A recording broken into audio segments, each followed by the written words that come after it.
अस्सलाम वालेकुम बच्चों, हमने माइक्रोबायोलॉजी स्टार्ट की थी। पहले हमने स्टेनिंग पढ़ा था। आज हमने पढ़ना है कल्चर मीडिया। ये बहुत ही इंपॉर्टेंट टॉपिक है। ये आपको ना माइक्रोबायोलॉजी में अगर आपको कल्चर मीडिया का नहीं पता तो इसका मतलब है आपको किसी चीज़ का भी नहीं पता। अब कल्चर मीडिया होता क्या है? ये बेसिकली सब्सटेंस होता है जो माइक्रोब्स है ना उनको प्रोवाइड करता है एसेंशियल न्यूट्रिएंट, ठीक है, उनके सर्वाइवल के लिए। इसको हम क्या कहते हैं? कल्चर मीडिया कहते हैं। अब जो कल्चर मीडिया होते हैं ना उसके फिर आगे ये समझ लो कि कुछ न्यूट्रिशनल रिक्वायरमेंट होती हैं, कुछ एटमॉस्फेरिक रिक्वायरमेंट होती हैं। न्यूट्रिशन रिक्वायरमेंट की बात करें तो कल्चर मीडिया में बैक्टीरिया को क्या क्या चाहिए? प्रोटीन चाहिए, कार्बोहाइड्रेट चाहिए, वाटर चाहिए और आयरन चाहिए उनकी ग्रोथ के लिए। उसके बाद अगर हम एटमॉस्फेरिक रिक्वायरमेंट की बात करें तो हमें पता है कि एटमॉस्फेयर में क्या पाई जाती है? या तो ऑक्सीजन है, कार्बन डाइऑक्साइड है और गैसेज हैं। लेकिन लिविंग थिंग के लिए दो ही इंपॉर्टेंट है, एक ऑक्सीजन और दूसरी क्या है? कार्बन डाइऑक्साइड है। अच्छा, ऑब्लिगेट एरोबेज क्या होते हैं? वो मतलब माइक्रोब्स या वो बैक्टीरिया जो ऑक्सीजन को ग्रो करने के लिए ऑक्सीजन की ज़रूरत होती है, उन्हें हम क्या कहते हैं? ऑब्लिगेट एरोब्स कहते हैं। और उसके बाद ऑब्लिगेट एनारोब्स क्या होते हैं? वो बैक्टीरिया या वो माइक्रोब्स जिनको जिंदा रहने या ग्रो करने के लिए कार्बन डाइऑक्साइड चाहिए, ना कि ऑक्सीजन, उन्हें हम क्या कहते हैं? एनारोब्स। बैक्टीरिया मतलब माइक्रोब्स कह रहे होते हैं या ऑब्लिगेट एनारोब्स कह रहे होते हैं, सॉरी। उसके बाद आ जाता है, इसकी इसने एग्जाम्पल भी दी है, क्लोस्ट्राइडियम टेटनी। इसको जिंदा रहने के लिए या ग्रो करने के लिए क्या चाहिए? कार्बन डाइऑक्साइड चाहिए, ठीक है, ऑक्सीजन नहीं चाहिए। आगे है फैसिलिटेटिव एनारोब्स। ये वो वाले एरोब्स होते हैं या माइक्रोब्स होते हैं जो ऑक्सीजन मिले तब भी जिंदा रह जाते हैं, ऑक्सीजन ना मिले तब भी जिंदा रह जाते हैं, कार्बन डाइऑक्साइड मिले तब भी जिंदा रह सकते हैं, ना मिले तब भी जिंदा रह सकते हैं, ठीक है। ये अपना मतलब जो सर्वाइवल है ना वो ऑक्सीजन की गैर मौजूदगी में भी कर लेते हैं। इन्हें हम कहते हैं फैसिलिटेटिव एनारोब्स कहते हैं, ठीक है। अच्छा, जो टेम्परेचर की रिक्वायरमेंट है बैक्टीरिया की ग्रोथ के लिए वो होनी चाहिए तकरीबन 35 से 37 डिग्री सेंटीग्रेड। जो हमारा बॉडी का टेम्परेचर होता है वही बेसिकली चाहिए होता है। अच्छा, उसके बाद आता है कल्चर मीडिया। अब ये क्या है? ये basically culture technique to microbe demonstrate the presence of the organism.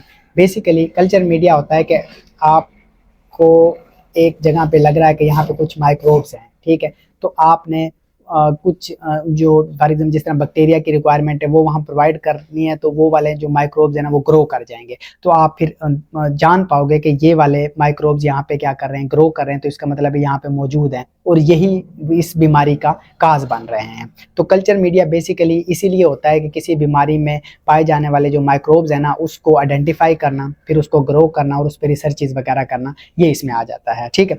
अच्छा, अब क्लासिफिकेशन करें कल्चर मीडिया की तो तीन मेन इसकी क्लासेस हैं, एक सॉलिड, दूसरी सेमी सॉलिड और तीसरी क्या होती है?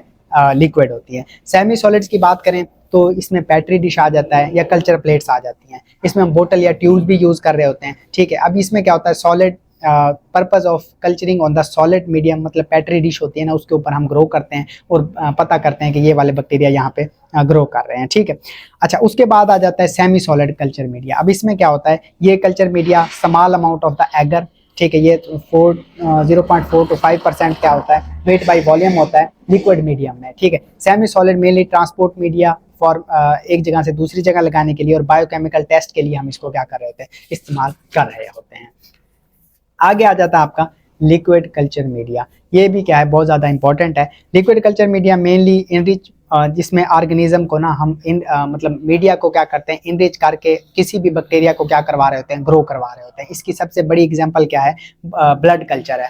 अब ब्लड में कोई बीमारी है, ठीक है, तो उसकी हमने देखना है कि ये किस वाले ऑर्गेनिज्म की वजह से है, तो उस जैसा माहौल देके हम उसकी क्या करवा रहे होते हैं? ग्रो करवा रहे होते हैं, ठीक है। Some organism produce the surface growth on the medium in which they are grow. जिस तरह विब्रा कोलराई है, ये अल्कलाइन पेप्टोन में वाटर में बहुत ज़्यादा ग्रो करता है और जो फ्लूइड मीडिया है ना इसको हम ज़्यादातर बायोकेमिकल टेस्ट के लिए यूज़ कर रहे होते हैं, ठीक है।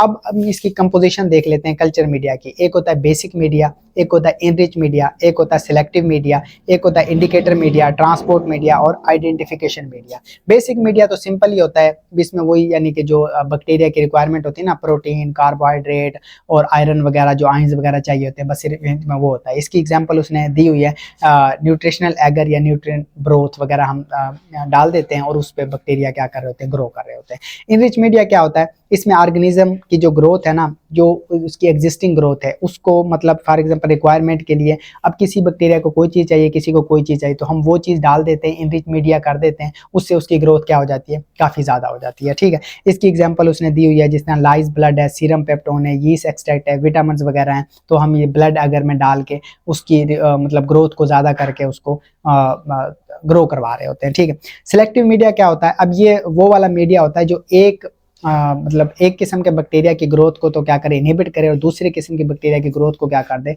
बहुत ज्यादा कर दे। ठीक है, तो ये भी हम इस्तेमाल कर रहे होते हैं ताकि ये कि हमें पता चल सके कि ये वाले बैक्टीरिया यहाँ पे मौजूद है, और हम उसकी ग्रोथ करके हम फिर उसकी मतलब रिसर्च पर्पज के लिए उसको क्या कर रहे होते हैं, इस्तेमाल कर रहे होते हैं।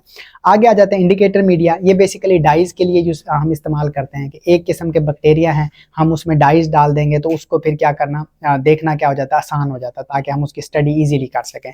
उसके बाद ट्रांसपोर्ट मीडिया है। ये बेसिकली ट्रांसपोर्ट के लिए यूज करते हैं हम, एक जगह से दूसरी जगह स्पेसिमेन लेबोरेटरी में ले जाने के लिए, ताकि जो माइक्रोब्स हैं वो उनकी डेथ ना हो। इसकी एग्जांपल उसने कैरी ब्लेयर मीडियम की दी हुई है। आइडेंटिफिकेशन मीडिया, इसमें क्या करते हैं, हम केमिकल ऐड करते हैं किसी भी बैक्टीरिया को आइसोलेट करने के लिए, ताकि हम इजीली उसकी आइडेंटिफिकेशन करके उसको स्टडी कर सकें। इसकी एग्जांपल उसने दी हुई है कैरिंगलर आयरन एगर। ठीक है, तो ये क्या करती है, कुछ स्पेसिफिक बैक्टीरिया को आइडेंटिफाई करने के लिए इस्तेमाल किया जा रहा होता है।